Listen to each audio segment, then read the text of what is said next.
جیسا کہ سب کو معلوم ہے کہ دریا اور سمندر کا پانی بھاپ بن کر آسمان میں جاتا ہے اور بادل بن جاتے ہیں۔ بادل الگ الگ صورتیں اختیار کر لیتے ہیں، جیسا کہ کبھی کبھی اللہ دیکھا جا سکتا ہے اور کبھی کبھی محمد صلی اللہ علیہ وسلم بھی دیکھا جاتا ہے۔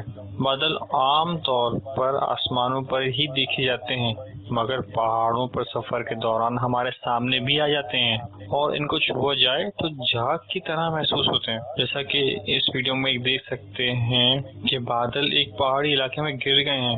تو سوال یہ ہے، اگر وضو کے لیے پانی میسر نہ ہو تو بادلوں سے وضو کیا جا سکتا ہے؟ سبحان اللہ، اللہ تعالیٰ کی قدرت کے سب نظارے، کبھی تو بادل نیچے آ جاتے ہیں اور کبھی بندہ بادل سے اوپر چلا جاتا ہے۔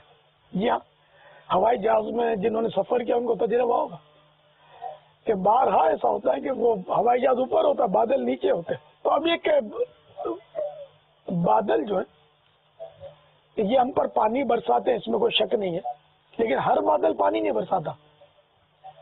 وہ تھوڑا وہ ڈارک ٹائپ کے ہوتے ہیں نا پانی کے، وہ جو آپ بارش کے دنوں میں دیکھیں گے نا آسمان کی طرف تو آپ کو بادل کچھ ایسے لگیں گے، مطلب وہ گدلے سے لگیں گے، پیور وائٹ جو ہوتے ہیں نا خوبصورت، یہ دیکھنے کے ہوتے ہیں، برسنے کے نہیں ہوتے۔ تو اب یہ کہ جو بادل آپ نے دکھایا آیا وہ پانی ہے یا نہیں، اس میں ایک بات۔ دوسرا یہ کہ پانی ہے تو اس میں بہنے کی صلاحیت ہے یا کیا۔ تو اگر وہ بادل اس طرح کے ہیں کہ وہ ہاتھ ڈالو تو ہاتھ دھل جاتے ہیں اور ٹپکنا شروع کر دیتے ہیں، جب تو وضو ہو جانے میں گنجائش ہے، جب تک کوئی اور مانے نہ ہو۔ نہیں اتنا چھوٹا سا ٹکڑا ہے کہ آپ نے بے دھلا ہاتھ ڈال دیا اور یہ سارا پانی بنا ہوا ہے اور اس میں وہ سرایت کر گیا جو کچھ حساب کتاب ہے اور وہ مستعمل ہو گیا تو ایک الگ بات ہے۔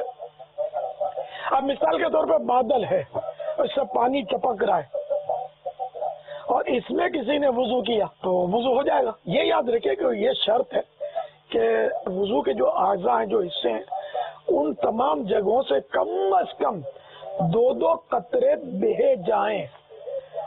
خالی بھیگ جانے سے یعنی کہ وہ تر کر لی جگہ، اس سے وضو نہیں ہوتا۔ یہ مسح کہلاتا ہے۔ مسح کا مقام اور ہے، سر مسح کا مقام ہے۔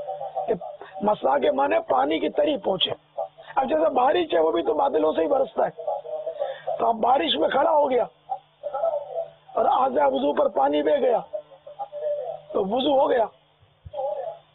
کلی اور ناک میں پانی چڑھانا یہ وضو میں سنت المؤکدہ ہے، لیکن وہ کہ جہاں تک وضو کا فرض ادا ہونا ہے تو وہ وضو ہو چکا، اور نیت بھی کر لے۔ بارش میں کھڑے ہو کر جب نیت کر لے گا تو اب یہ کہ اس میں ثواب بھی ملے گا، نیت نہیں کرے گا تو ثواب نہیں ملے گا، وضو ہو جائے گا۔ احناف کے نزدیک نیت شرط نہیں ہے۔ تو جتنا بھی پانی ہے عام طور پہ یہ بارشوں سے ہی ہم حاصل کرتے ہیں۔ تو سمندر بہ رہے ہیں، ندیاں بہ رہی ہیں، یہ مطلب یہ ایک رولنگ ہے، یہ باپ بن کے اڑتے ہیں، پھر برستے ہیں، پھر اڑتے ہیں، برستے ہیں، تو یہ پانی پانی ہے۔ اللہ کی بس قدرت ہے کہ یہ نظام بنا ہوا پانی کا ایک قطرہ بھی ضائع نہیں ہوتا۔ اگر یوں اپنے دیکھنے جائے نا، جتنا بھی پانی بہتا ہے، چاہے وہ نالوں گا ہو، کہیں ادھر ادھر گھوم گھام کے یہ پہنچتا ہے سمندر میں، اب باپ بن کے اڑتا ہے، بھلے کتنے برس لگے اس کو پہنچنے میں اور برسنے میں، لیکن یہ رولنگ کا ایک نظام ہے کہ ان مانو کر ایک قطرہ بھی ضائع نہیں ہوتا، جانا اس کو اوپر ہی ہے، کبھی نہ کبھی پھر اس کو لوٹ کر آنا ہے۔ جو میں سمجھ سکا ہوں وہ میں نے عرض کیا، تو اللہ کا نظام ہے الحمدللہ۔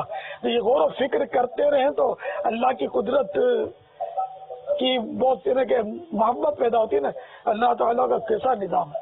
واللہ تعالی اعلم ورسولہ اعلم، عز وجل وصلی اللہ تعالی علیہ وآلہ وسلم۔